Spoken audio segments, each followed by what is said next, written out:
Donald Trump is proposing a $5.5 trillion tax cut over the next 10 years.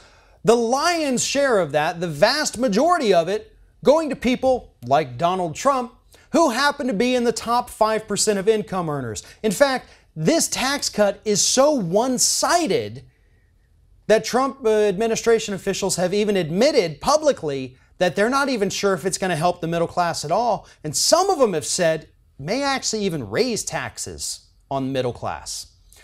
Nonetheless, Vox.com has put together a phenomenal analysis of what this tax cut for the wealthy could pay for if the United States had its priorities straight. Let's get the big one started with universal child care and child poverty. Tackling those projects over the next 10 years, cutting child poverty in half, $1.1 trillion. So you start with $5.5 trillion that we're giving to wealthy, take away $1.1 trillion to cut child poverty in half, you got $4.4 trillion left. Reducing overall American poverty, a project that would cost $1 trillion over 10 years. So now we're operating at about $3.4 trillion. We've cut child poverty in half, and we've greatly reduced the number of Americans living in poverty.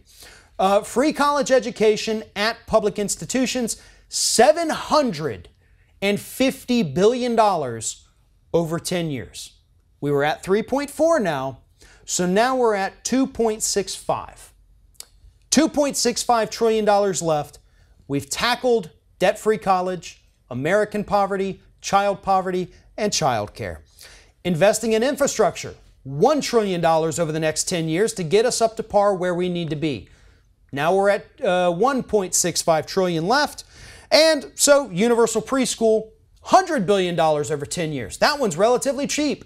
So now we're at $1.55 trillion left.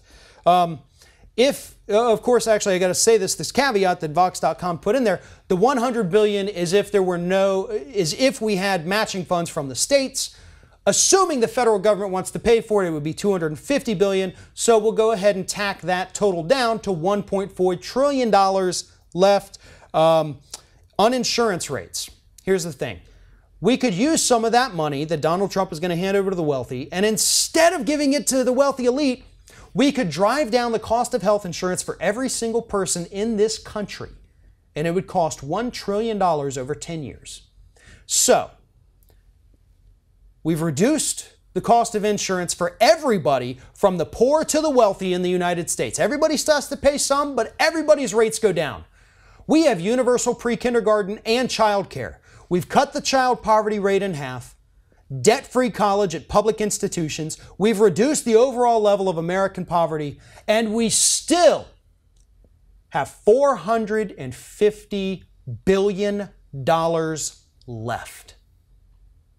But instead of doing any of those projects, instead of doing any one of those projects, Donald Trump has decided to take that $5.5 trillion and give it to the wealthy. Now, keep in mind, this is the largest tax cut in the history of the United States. It's larger than the Bush tax cuts. It's larger than the economic stimulus package passed by President Obama. This is the largest giveaway to the wealthy elite that we have ever seen in the entire history of the United States, maybe in the history of the world. And it's all because Donald Trump wants to reward himself and his buddies, I guess, if he has friends. He wants to give them a little more money. Screw the middle class. Screw all these projects that we could fix with this money and still have some left over. Hell, maybe we just throw a big party with that because we fixed so many problems. But no, Republicans aren't serious about tackling anything in the United States other than giving the wealthy tax breaks. And we know, because we have seen from history, what happens when we do this. If Donald Trump enacts this tax cut, we are headed towards a massive depression. Not a recession, a depression. That's what will happen if he enacts these tax cuts. And always keep in mind, when you hear anybody talk about these tax cuts and how great they might be, just think about this list from Vox and think of all the problems that we could have solved if we weren't so desperate to give millionaires and billionaires a few more dollars every single year.